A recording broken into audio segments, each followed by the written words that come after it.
Hello friends, I am Anup Chaudhary. Today we are going to discuss in this video lecture multiplication of vectors.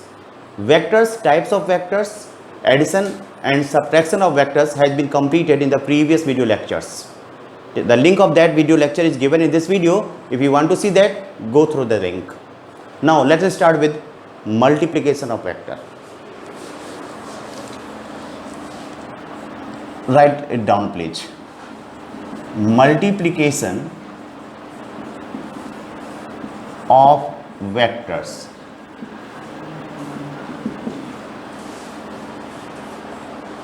ठीक, part A by a pure number. जो number ही हो, कुछ और ना हो. ठीक,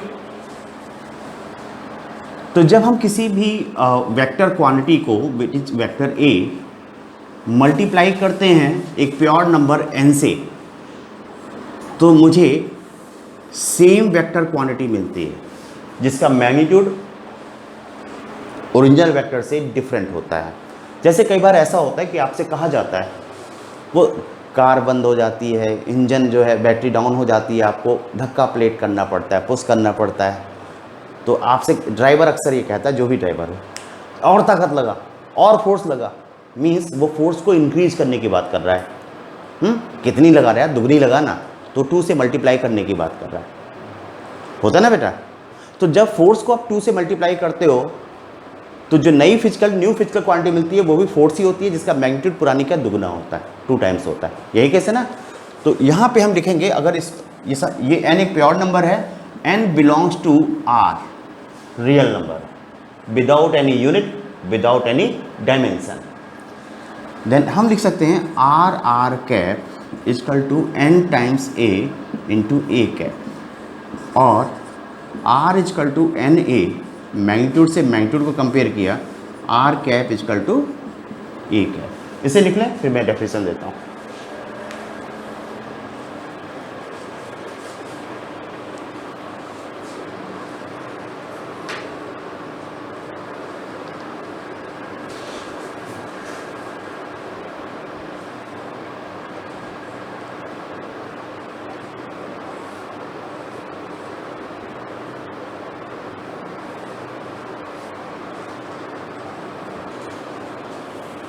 When a vector is multiplied by a pure number,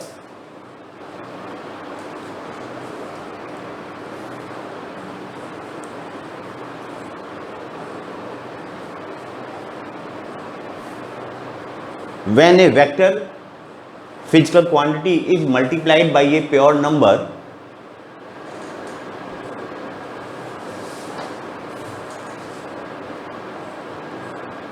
the new vector quantity is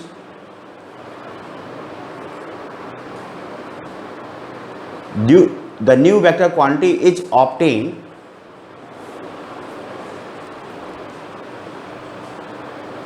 whose magnitude is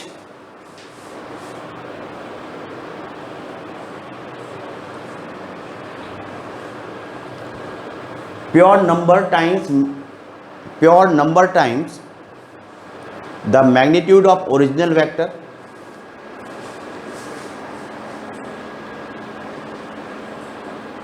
and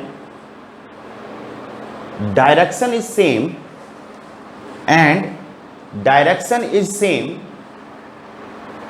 if n is positive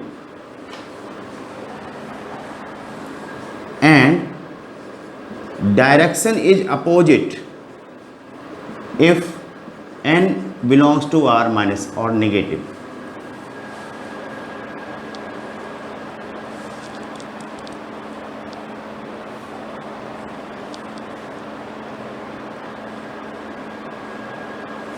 बस यहाँ पे मैं आपसे एक ही बात कहूँगा, जिस बात का हमें ध्यान रखना है कि अगर r को a को n से मल्टीप्लाई किया तो एक नई फिजिकल क्वांटिटी जो सेम नेचर में होती है a के मिलती है, जिसका मैग्नीट्यूड पुरानी फिजिकल क्वांटिटी के या ओरिजिनल फिजिकल क्वांटिटी के मैग्नीट्यूड्स के n टाइम्स होता है, प्योर नंबर टाइम्स काम होता है। और डायरेक्शन पुराने वेक्टर की डायरेक्शन सेम होता है अगर n पॉजिटिव होता है, और निगेटिव होता है तो डायरेक्शन अपोजिट हो जाता है।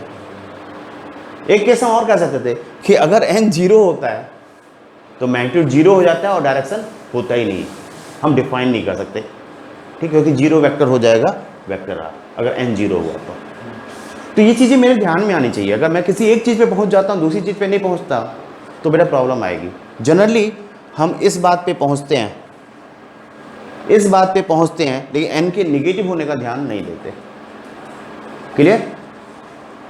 Part B, by a scalar quantity, by a scalar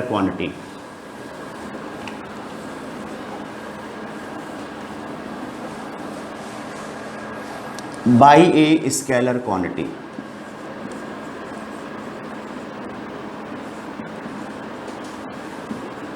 इसका तो बेटा हमारे पास एक सिंपल सा एग्जांपल है, उस चीज को देख लें। मास क्या है? Scalar physical quantity. एक्सेलरेशन क्या है?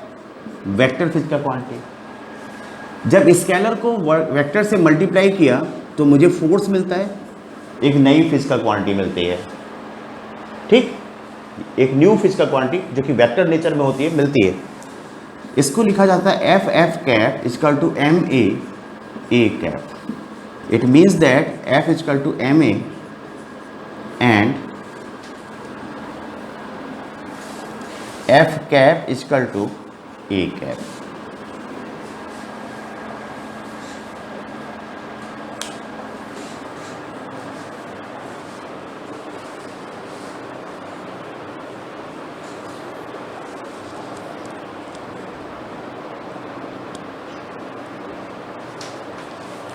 When a vector quantity is multiplied by a scalar, when a vector is multiplied by a scalar, when a vector is multiplied by an scalar, a new physical quantity is obtained, a new physical quantity is obtained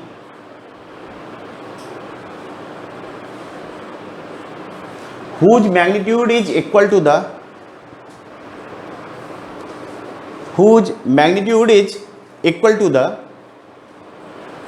product of magnitudes of scalar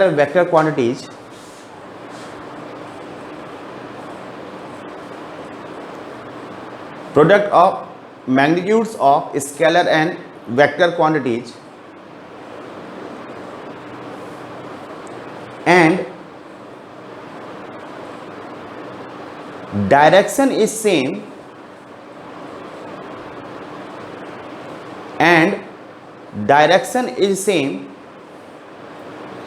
as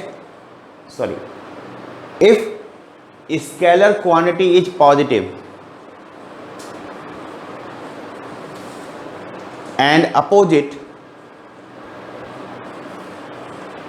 if scalar physical quantity is negative।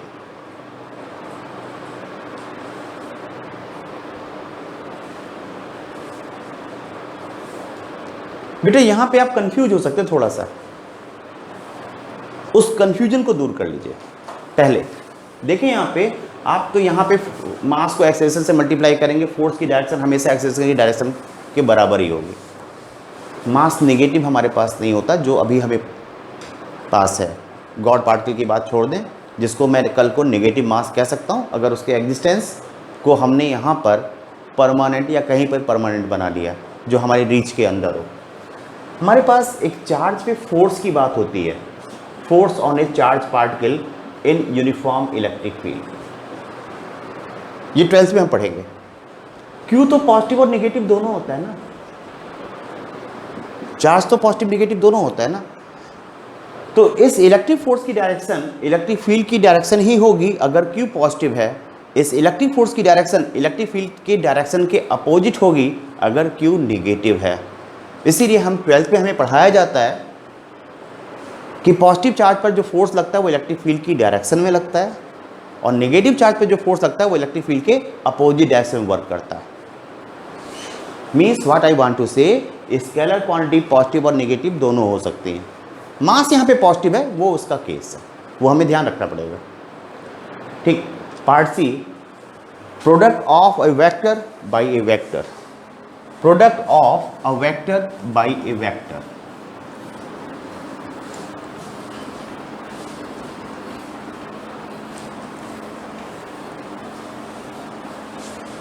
Product of a vector by a vector.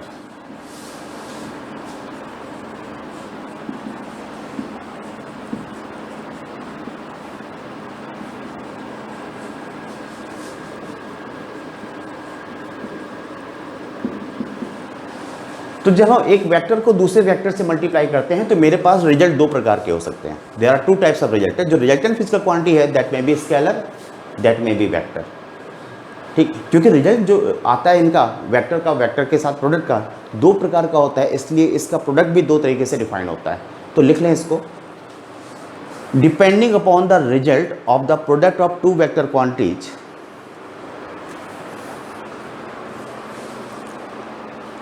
depending upon the result of the product of two vector quantities, there are two types of vector products. There are two types of products. Vector मत की, वो तो heading है ही है। There are two types of products.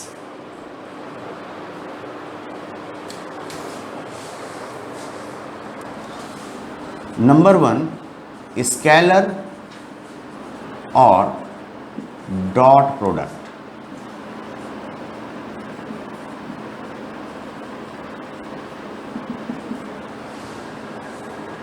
Scalar और dot product. When the result of the product of two vector quantities, when the result of the product of two vector quantities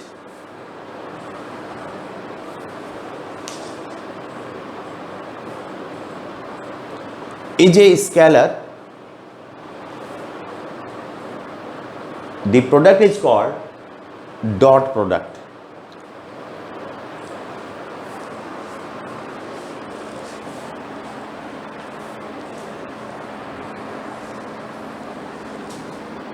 It is expressed as अगर बेटा मैंने ए को vector A को B से multiply किया और मुझे जो रिजल्टेंट क्वांटिटी मिली वो आर मिल गई। वेक्टर साइन इसलिए नहीं लगाया क्योंकि ये स्केलर फिजिकल क्वांटिटी है। तो लिखने का तरीका होता है डॉट लगाते हैं, यहाँ इनटू नहीं लगा सकते, उसका मीनिंग कुछ और हो जाएगा। जैसे डॉट का मतलब डॉट ही लगाना है आपको। इसको अगर हम एक्सपेंड करें तो इसको लिखा जाता है ए बी कॉस थीटा।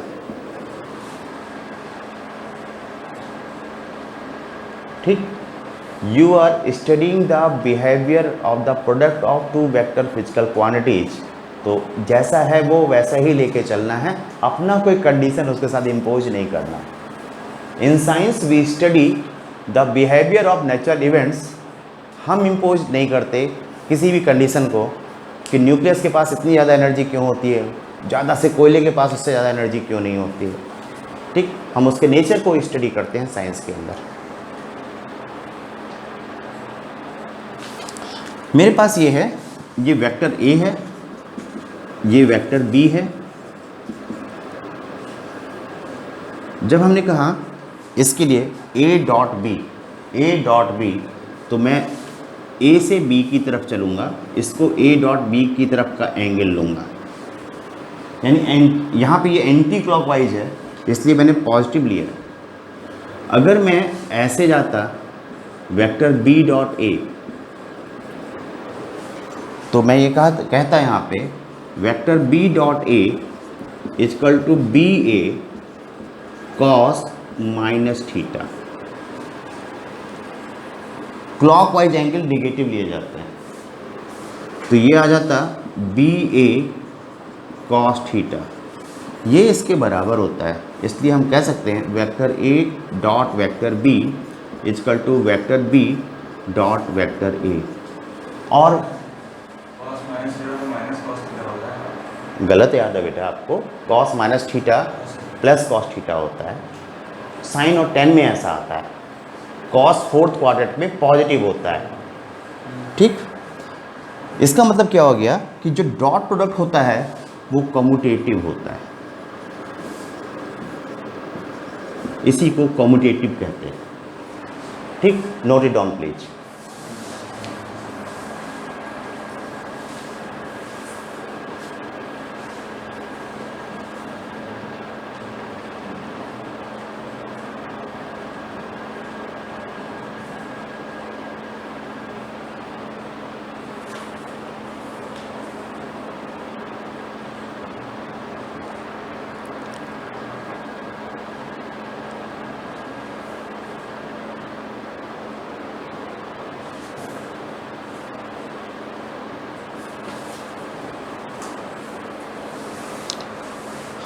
रब कर दूं? डॉट प्रोडक्ट की प्रॉपर्टीज के बारे में बात कर लें। Properties,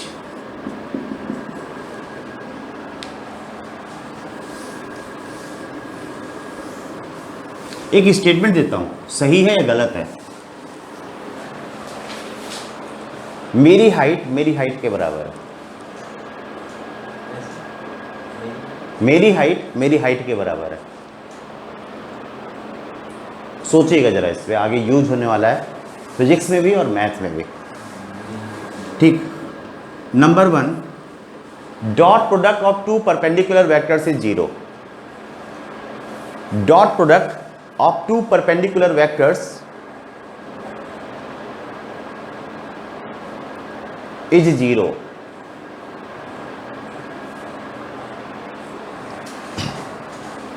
vector, if vector A perpendicular to vector B, it indicates that vector A dot vector B is equal to AB cos 90 is equal to 0।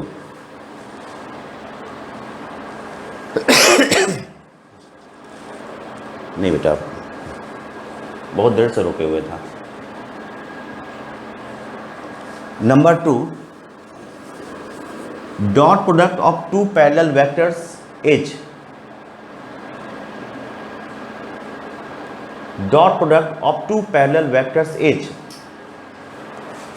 equal to the product of their magnitudes।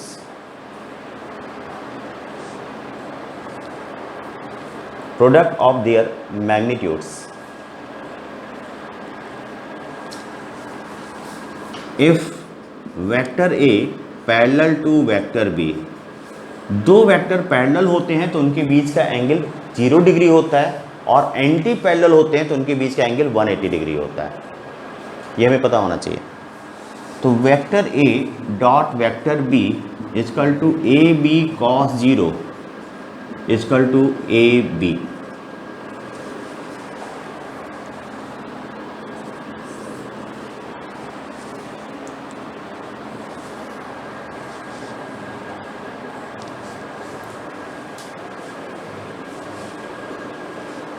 Clear बेटा, कोई problem तो नहीं है। Next लिखे बेटा, number 3, dot product of a vector with itself. Dot product of a vector with itself is equal to the product of is equal to the square of its magnitude. Is equal to the square of its magnitude.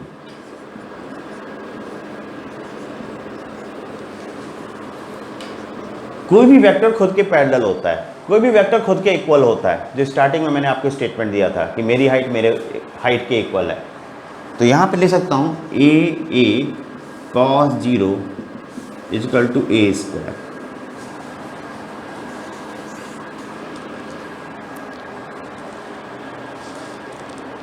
Fourth,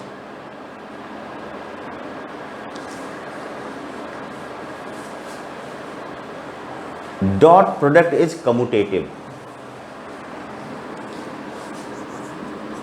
that is vector A dot vector B is equal to vector B dot vector A।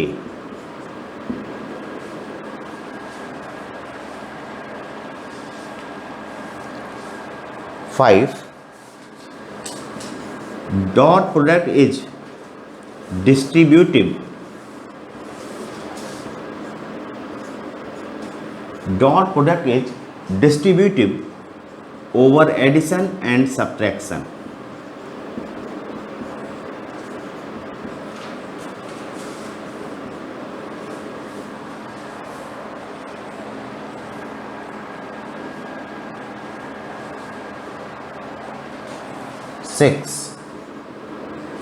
Six नहीं बेटा, काफ़ी है बेटा, वो addition के ऊपर।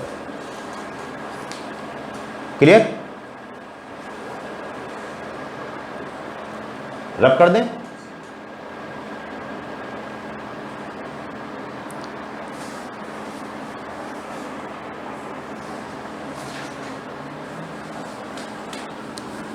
Number 2 लिखें बेटा।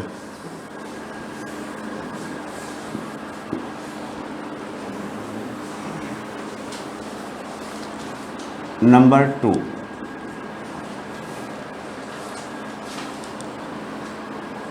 वेक्टर और cross product.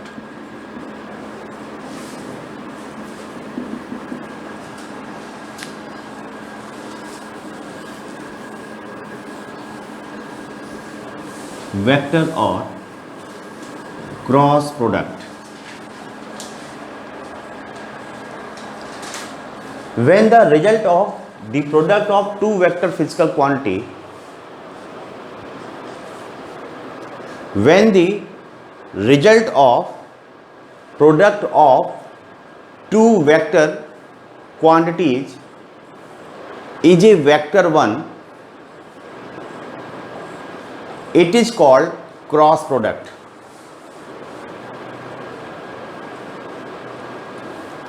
And expressed as, it is called cross product and expressed as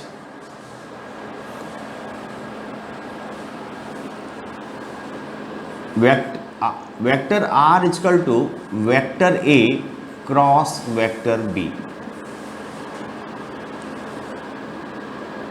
is equal to AB sin theta n cap,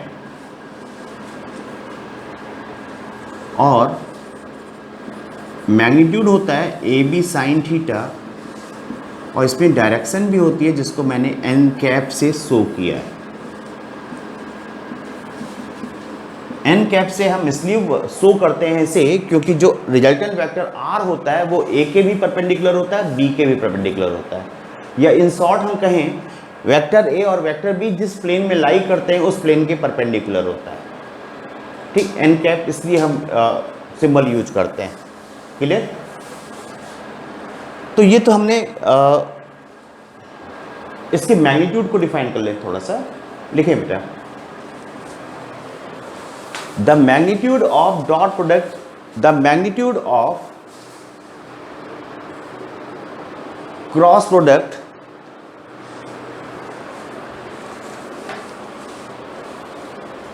is defined as the product of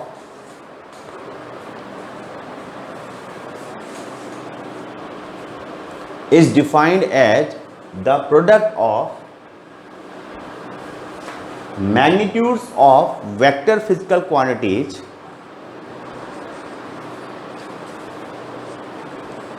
with the magnitudes of vector physical quantities with the sign of the angle between them, SINE, sign of the angle between them.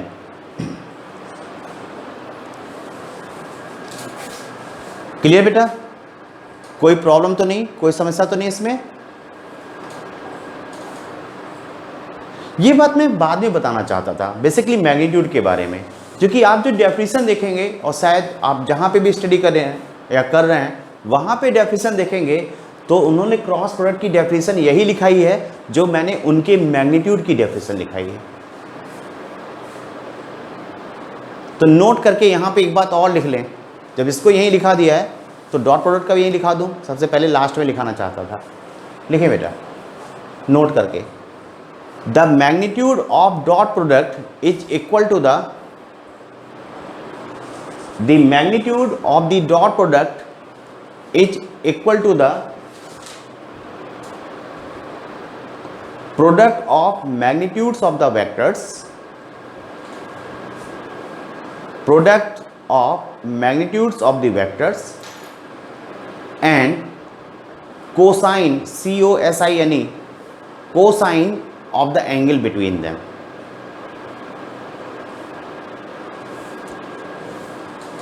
ये बेटा अलग से बताने का reason ही एक ही है कि आपको ये समझ में आए कि ये क्रॉस या डॉट प्रोडक्ट का डेफिनेशन नहीं है, उनका मैग्नीट्यूड कैसे निकालेंगे ये उसको इंडिकेट करता है, उसको डिफाइन करता है। ये समझ में बेटा? लेकिन क्योंकि आपके सर स्कूल में हो सकता है यही डेफिनेशन लिखा है तो आप यही याद करके सुना दीजिएगा, ठीक। नेक्स्ट लिखिए बेटा, नेक्स्ट पैराग्राफ से, the direction of cross product is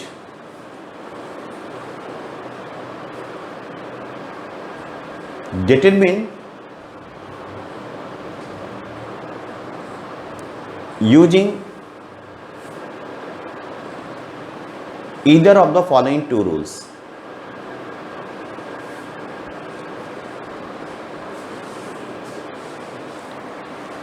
Following two rules.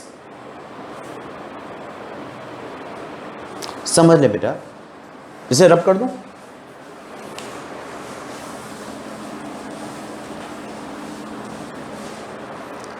यहाँ पे मेरे पास एक वेक्टर ए ये है और वेक्टर बी सपोज करें ये है। Vector R equal to vector A cross vector B की बात करेंगे। इसमें जो हम डायरेक्शन की बात करेंगे उसके पहले रूल की बात करेंगे। ऐसे शो कर दें,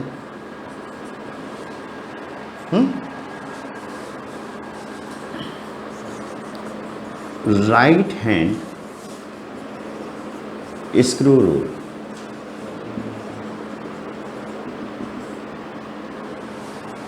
ठीक, इसे लिख लेंगे फिर स्टेटमेंट लिख लेंगे, समझ लेंगे, कोई प्रॉब्लम नहीं है।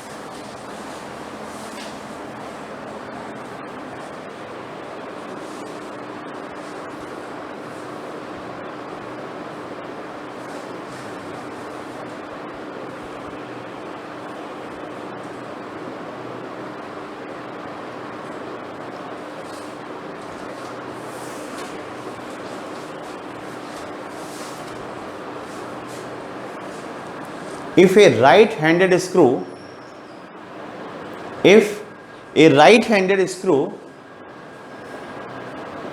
is rotated in such a way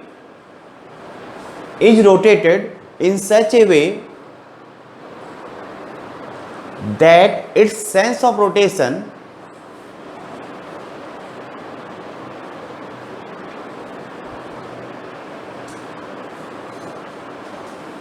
is from first vector to second vector,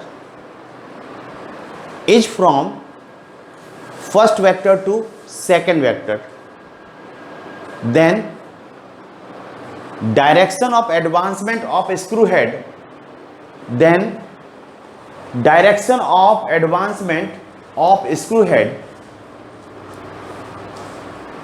gives the direction of advancement of screw head gives the direction of resultant vector quantity.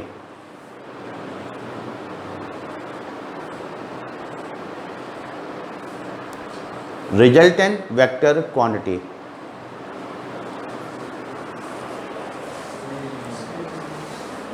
Screw head, HEAD head. तो यहां देख ले बेटा एक बार, ये दो vector हैं, मुझे इसमें पहला वेक्टर कौन सा है, which one is the first vector, vector A is the first vector, vector B is the second vector. ये समझ आ रहा है ना, पहला वेक्टर ये है ए जो पहले लिखा गया है, बाद वाला वेक्टर जो क्रॉस के बाद लिखा गया है। एक स्क्रू हेड को मैं ऐसे रख लूँ, स्क्रू ड्राइवर को रख लिया ऐसे, और मुझे फर्स्ट से सेकंड वेक्टर की तरफ रोटेट करना है। फर्स्ट वेक्टर ए है तो इस डायरेक्शन में रोटेट करना है। अगर हम इसको इस डायरेक्शन में रोटेट करेंगे तो स्क्रू हेड बाहर की तरफ आएगा। एंटी क्लॉकवाइज रोटेट करते हैं तो बाहर की तरफ आता है, क्लॉकवाइज अंदर की तरफ जाता है। तो हमारे पास इसमें जो आर की डायरेक्शन हो जाएगी वो आउटवर्ड डायरेक्शन हो जाएगी। कैसी हो जाएगी? आउटवर्ड, बाहर की तरफ। बाहर की तरफ ही आ रहा होगा, मतलब जो एरो आपकी तरफ आता है तो उसकी नोक दिखाई देती है, पॉइंट दिखाई देता है, इसलिए आउटवर्ड डायरेक्शन को हम पॉइंट से इंडिकेट करते हैं। और इनवर्ड जब आपसे दूर जा रहा होता है तो बैक में क्रॉस लगा होता है, वो आपको दिखाई दे रहा होता है। ठीक। Number 2,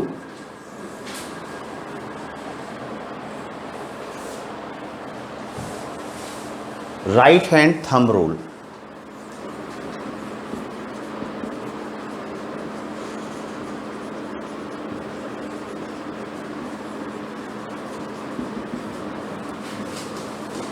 right hand thumb rule,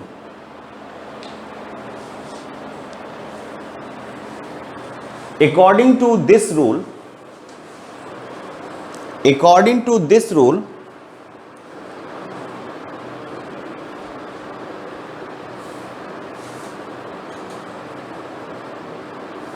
if the right hand thumb and remaining fingers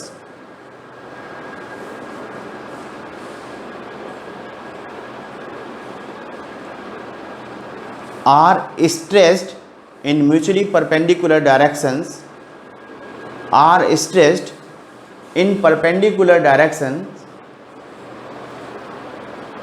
in such a way that remaining fingers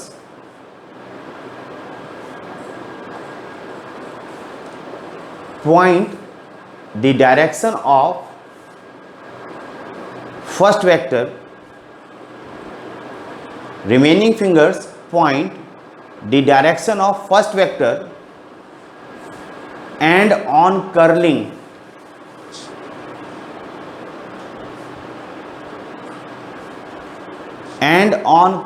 C-U-R-L-I-N-G, they bend towards second vector,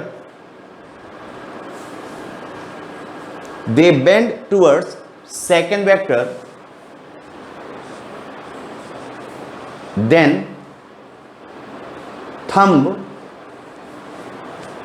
indicates the direction of resultant vector.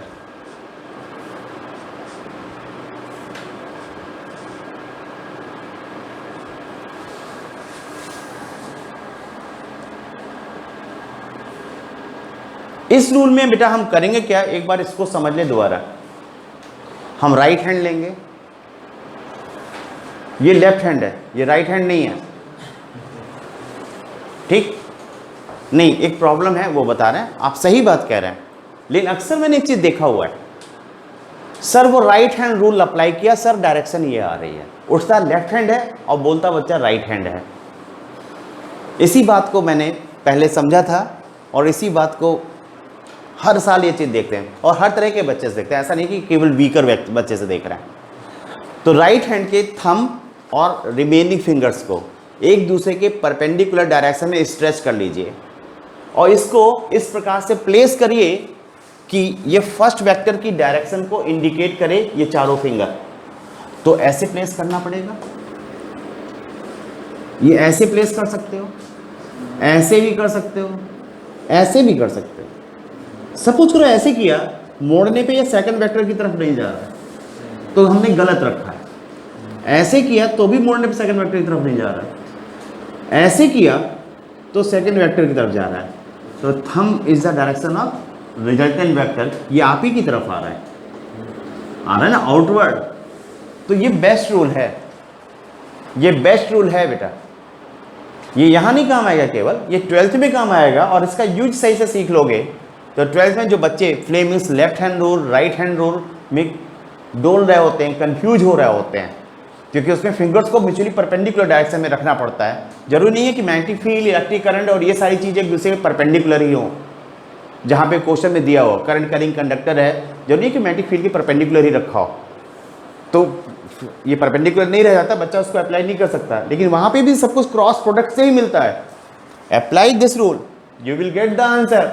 और लिख के आइए using Fleming's rule, direction find उससे करिए, क्योंकि वहाँ पे plus minus में अगर कंफ्यूज हो गए तो आपका नंबर फालतू में कट जाएगा। ठीक है बेटा, ये समझ में आ गया ना? Properties.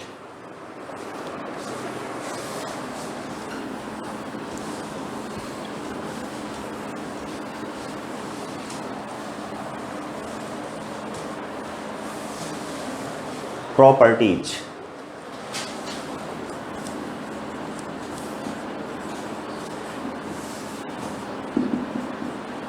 Number 1।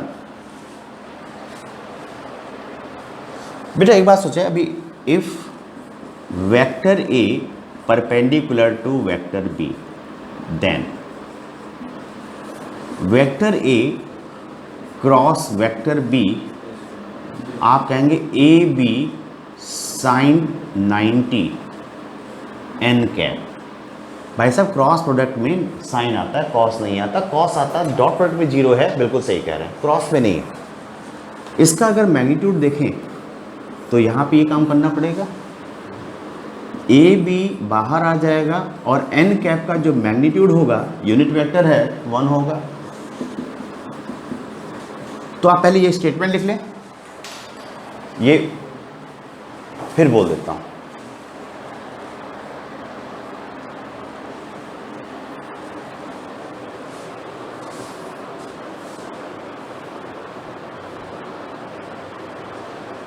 If vector A perpendicular to vector B, then modulus of vector A cross vector B is equal to modulus of AB sin 90 n cap is equal to AB बाहर आ जाएगा, मैग्नीट्यूड है modulus of n cap, ये unit vector है, इसका magnitude 1 होगा n cap का, इसलिए ये बात लिखी जा सकती है। और इसी बात को स्टेटमेंट में लिखना चाहें तो लिखिए the magnitude of cross product of two perpendicular vectors, the magnitude of cross product of two perpendicular vectors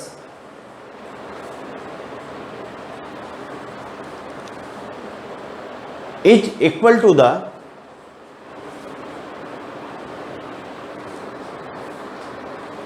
product of their magnitudes, product of their magnitudes। Number 2 लिख लें बेटा से, if vector A parallel to vector B, then लिख लें, आपको लिखते लिखते समझ में आ जाएगा। Then vector A cross vector B is equal to A B, parallel है, साइन 0 होगा। एंटी पैरेलल होते तो भी बात ये सही है, इस बात को ध्यान रखिएगा, क्योंकि साइन 180 आ जाता है वहाँ पे। एन कैप साइन 0 0 होता है, सब कुछ 0 हो जाता है। एंटी पैरेलल होते साइन 180 यहां पे हो जाता है, वो भी 0 हो जाता है। ठीक, तो इसको स्टेटमेंट लिख लें, the cross product of two, the cross product of two parallel vectors is 0, of two parallel vectors is 0। Third, vector A cross vector A is equal to A B, B की यहाँ पे ए आ जाएगा, sine 0 n cap is equal to 0।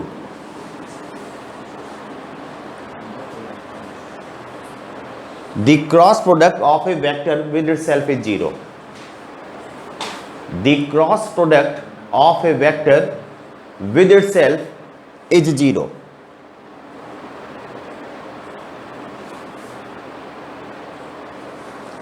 is 0। Fourth, it is not commutative, या cross product is not commutative।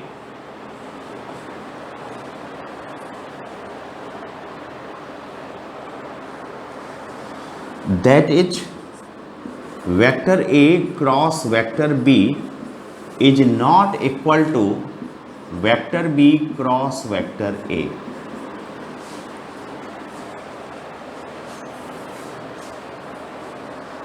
ठीक, अगर मेरे पास suppose कर लें ये वेक्टर ए है और ये वेक्टर बी है, इनके बीच का एंगल थीटा है, तो हम जो कहेंगे vector A cross vector B is equal to A B, anti clockwise में जाएंगे इसे बी की तरफ, साइन थीटा एन कैप। और अगर हम vector B cross vector A कहेंगे तो B A sine minus theta N cap कहेंगे, ये minus A B sine theta N cap हो जाएगा। तो देख लें इन दोनों का मैग्नीट्यूड जो है A B sine theta same है, इसका प्लस एन कैप है, इसका माइनस एन कैप है, डायरेक्शन जस्ट अपोजिट है। तो हम एक बात कह सकते हैं therefore vector A cross vector B equal to minus vector B cross vector A.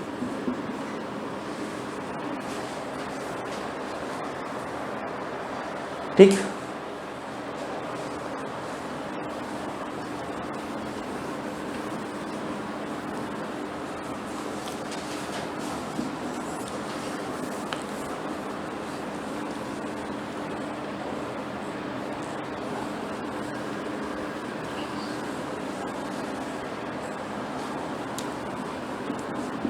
It is यानी cross product is distributive over addition and subtraction.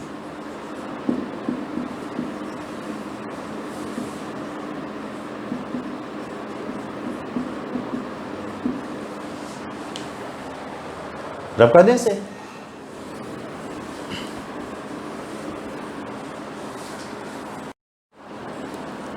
Vector A cross vector B plus minus C is equal to vector A dot vector B plus minus vector A cross vector सी।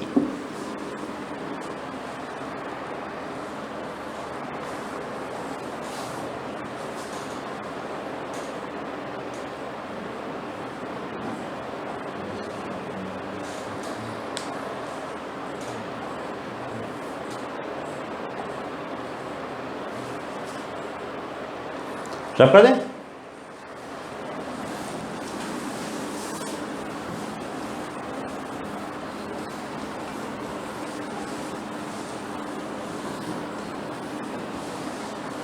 ठीक बेटा, in this video till this vector subtract vector multiplication, in next video we are going to discuss a very important topic which is called resolution of a vector physical quantity।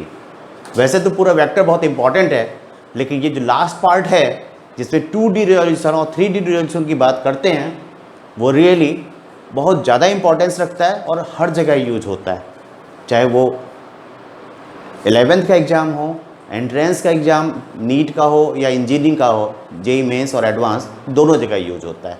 ठीक, before we are going to meet in the next video, bye bye।